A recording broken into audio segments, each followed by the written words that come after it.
Hi, I'm Toni Basil, and I'm in my dance studio right now.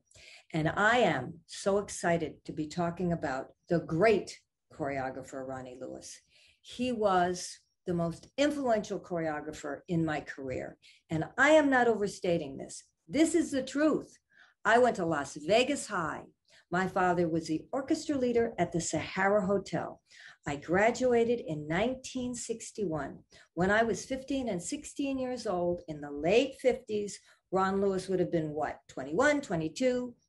I was taking ballet class next to him. Yes, from the only teacher in the city, Christina DeVore. That studio was 2 blocks from Fremont Street. It was this little tiny studio. Ronnie taught a few jazz classes at that studio. I had never taken jazz class in my entire life before. I came from Chicago. I took ballet with Edna McRae. I had flamenco and tap, but no jazz. He taught some jazz classes. His assistant was Joyce Roberts. And then all of a sudden, they left town, I think to perform. And then when they came back, he said something about Jack Cole. Now, I don't know whether they were dancing with him or dancing like him or choreographing like him. That's the first time I heard the name Jack Cole, which, of course, Jack Cole then became now my most favorite choreographer for American musicals. Okay. So now the summer I graduated high school, I performed as a featured baby ballerina on point in the main room at the Dunes Hotel. Earl Barton, choreography.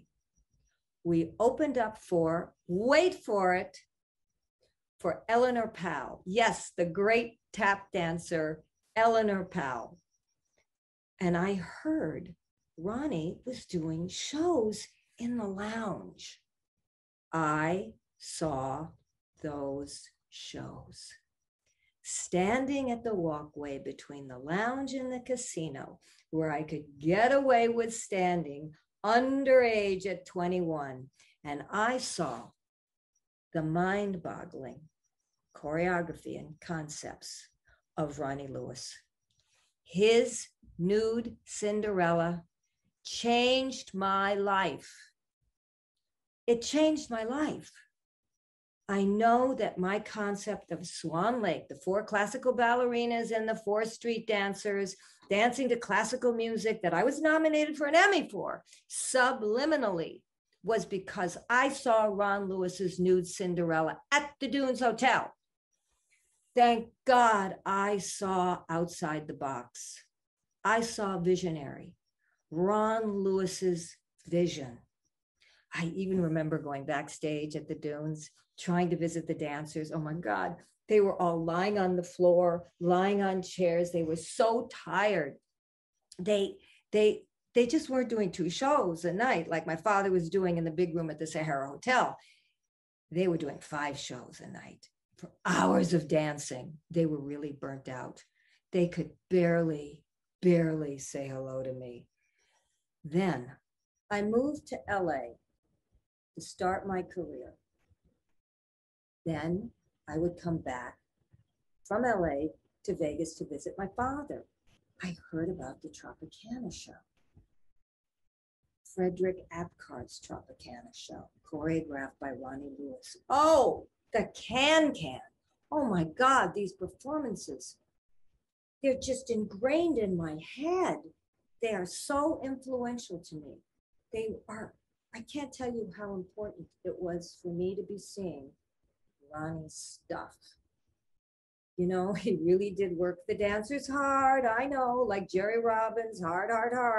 But oh my God, it paid off. Nobody could do shows in the lounge with dancers or club concepts or concepts for major stars like, hello, Liza and Debbie. No one was ever better than Ronnie Lewis doing what Ronnie Lewis did. So much of my creative work was because he showed me at that Dunes Hotel in the 60s how to think outside the box. You know, it was only a few years ago because of YouTube. Thank God that I saw that 1985 piece he did for Isaac Hayes' act, Shaft. Oh my God, the girls, the staging. I went crazy again. It just reminded me of how great he was. I was so excited to see him work choreography with that style of music. Oh, I'm telling you, no one was ever better. I know it, and you know it. No one was ever better than the great, great Ronnie Lewis. Ronnie, I owe you big time. Thank you so much for letting me talk about Ronnie Lewis.